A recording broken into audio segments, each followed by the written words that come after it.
Costing, है ना। और इस चैप्टर से तुम लोग का 10 मार्क्स से आता है, 10 मार्क्स का आता है। इस चैप्टर के अंदर में क्या है कि इसको हम लोग एबीसी भी बोलते हैं, एबीसी एनालिसिस, है ना। पहले क्या होता था ना कि जब तुम लोग ओवरहेड करते थे तो ओवरहेड में कॉस्ट को क्या होता था, या तो मशीन आवर के बेसिस पे या लेबर आवर के बेसिस पे, जैसे ऑर्गेनाइजेशन बोला है उस हिसाब से हम क्या कर देते थे, डिस्ट्रीब्यूट कर देते थे। लेकिन एक्टिविटी बेस्ड कॉस्टिंग के अंदर में क्या है, तुम्हारा जो एक्सपेंसेस है उस एक्सपेंसेस को उस पर्टिकुलर रिलेटेड एक्सपेंसेस से, एरिया से ही क्या करना चाहिए, डिवाइड या डिस्ट्रीब्यूट करना चाहिए। जैसे कि ये इतना छोटा चैप्टर है, तुम समझ सकते हो कि इसके पूरे वैलोटिया में 1 2 3 एंड 4, 3 और 4 क्वेश्चन में ही क्या हो गया है, चैप्टर कंप्लीट, है ना। तो सोच लो कि कितना छोटा चैप्टर है। आज 2 सम कर लेंगे और कल 2 सम। क्या क्या है इसमें, क्वेश्चन नंबर 1 से हम लोग डील करते हैं। क्वेश्चन नंबर 1 बोला है, a company manufacture 2 product furnishes the following data for the year.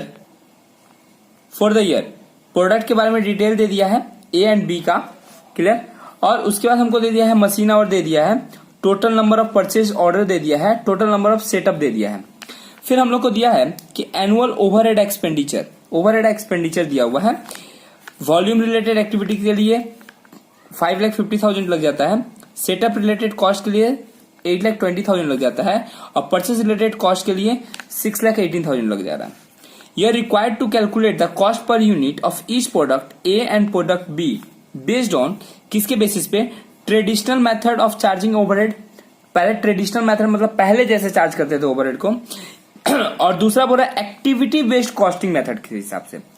Traditional based कैसे हम लोग चार्ज करते थे, अगर हम तुमको बताएं कि ट्रेडिशनली अगर हम लोग कैसे चार्ज करते थे, तो वो हम लोग क्या करते थे कि पूरा एक्सपेंसेस को, जितना भी एक्सपेंसेस दिया हुआ था सभी एक्सपेंसेस को क्या कर देते थे, ऐड कर देते। जैसे वॉल्यूम रिलेटेड कॉस्ट, वो मेरा 5,50,000 दिया हुआ है। फिर तुम्हारा सेटअप रिलेटेड कॉस्ट दिया हुआ है 8,20,000। फिर मेरे को परचेज रिलेटेड कॉस्ट दिया हुआ है, वो है तुम्हारा 6,18,000। इस सब को ऐड कर लेंगे हम लोग तो हम लोग का टोटल कॉस्ट आ जाएगा 19,88,000। अब हमको क्या करना पड़ेगा, इसको टोटल मशीन आवर से डिवाइड दे देना पड़ेगा। टोटल मशीन आवर से क्या करना पड़ेगा, डिवाइड दे देना पड़ेगा। या फिर तुम बोल सकते हो कि टोटल मशीन आवर के बेस पे, मतलब प्रोडक्ट ए का और प्रोडक्ट बी का टोटल मशीन आवर, इसका था 20,000 और बी का था तुम्हारा 1,20,000, तो टोटल मशीन आवर हो गया तुम्हारा 1,40,000। क्लियर, कोई दिक्कत यहां तक, दिक्कत नहीं होना चाहिए। फिर क्या करेंगे हम लोग कि टोटल कॉस्ट को, ये जो टोटल कॉस्ट है उसको हम लोग 20:120, मतलब हम बोल सकते हैं 1:6 के रेशियो में डिस्ट्रीब्यूट कर देंगे। मतलब 19,88,000 डिवाइड बाई 7 इंटू 1, तो ए का आ जाएगा, और बी का निकालने के लिए 19,88,000 divide by 6 into divide by 7 into 6 करेंगे तो बी का आ जाएगा। ये हम लोग का ए का कॉस्टिंग आ गया और बी का कॉस्टिंग आ गया है। अब टोटल कॉस्ट को हम लोग कॉस्ट पर यूनिट निकालना है, तो हम लोग क्या करेंगे, टोटल कॉस्ट को डिवाइड दे देंगे यूनिट प्रोड्यूस से। ठीक है, तो ए का टोटल कॉस्ट 2,84,000 आ रहा था, और यूनिट प्रोड्यूस इसका जो है वो 5,000 दिया हुआ था, तो 5,000 से डिवाइड दे देंगे। और उसी तरह बी का 17,04,000 आ रहा था, डिवाइड बाय यूनिट प्रोड्यूस जो है वो 60,000 है, तो यूनिट प्रोड्यूस दे देंगे तो मेरा कॉस्ट पर यूनिट आ जाएगा। तो ये मेरा कॉस्ट पर यूनिट आ गया ट्रेडिशनल अप्रोच के हिसाब से। मतलब पहले जब हम लोग ओवरहेड करते थे तो कैसे कैलकुलेट करते थे। अब हम लोग आते हैं तुम्हारा मेन बेसिस पे। अब एक्टिविटी बेस्ड कॉस्टिंग के हिसाब से अगर हम करें तो हम लोग को हर एक कॉस्ट को as per their related expenditure हमको क्या करना पड़ेगा, बांटना पड़ेगा। जैसे पहले वॉल्यूम है, वॉल्यूम रिलेटेड कॉस्ट, तो हमारा वॉल्यूम रिलेटेड कॉस्ट जो है वो है तुम्हारा 5,50,000, जो कि हम लोग डिस्ट्रीब्यूट कर लेंगे ए में और बी में in the ratio of their machine our. वही मशीन आवर मतलब 20:120 माने 20,000 इज टू 1,20,000, मतलब 5,50,000 को हम लोग अगर इस रेशियो में बांटेंगे तो देख लेंगे कितना आएगा। फिर उसी तरह से setup cost, setup related cost,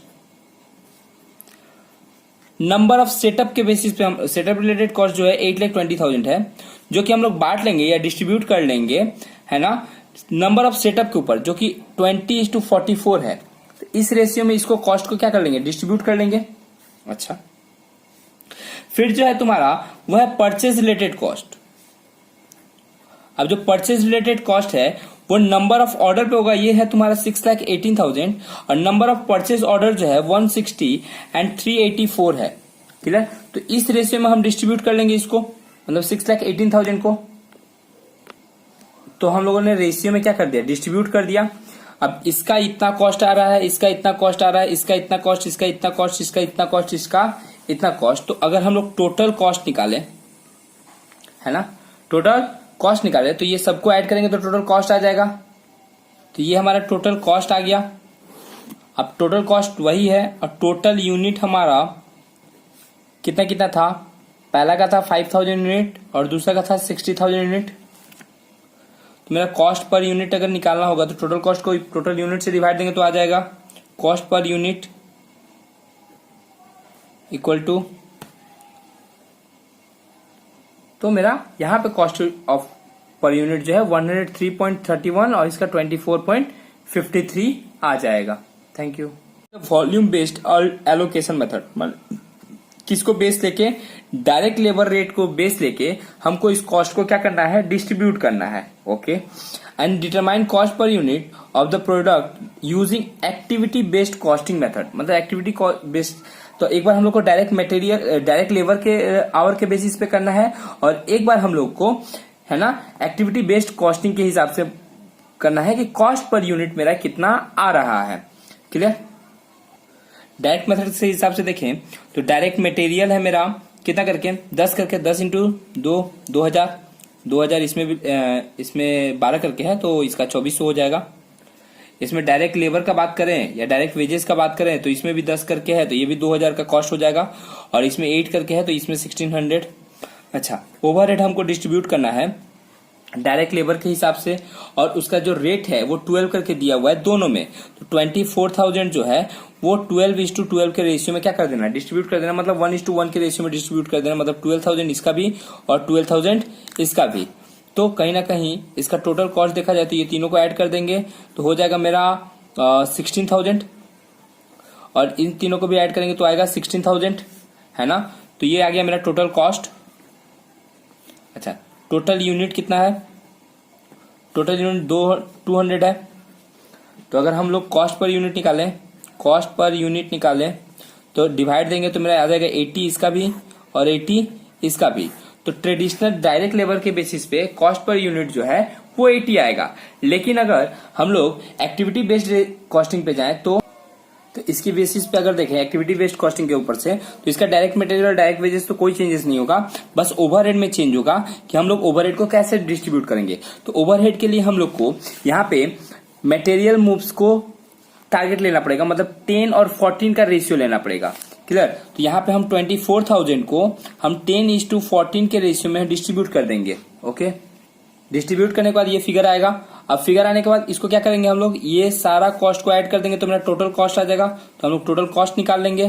total cost इसके में 14,000 आ रहा है जबकि इसके में टोटल कॉस्ट जो है वो 18,000 आ रहा है ना। टोटल कॉस्ट को हम लोग टोटल यूनिट से डिवाइड दे देंगे। यूनिट हम लोग का कितना था, 200 यूनिट दोनों के केस में था। तो टोटल कॉस्ट को टोटल यूनिट से डिवाइड कर लेंगे तो कॉस्ट पर यूनिट आ जाएगा दैट इज 70 और इसका 90। Thank you.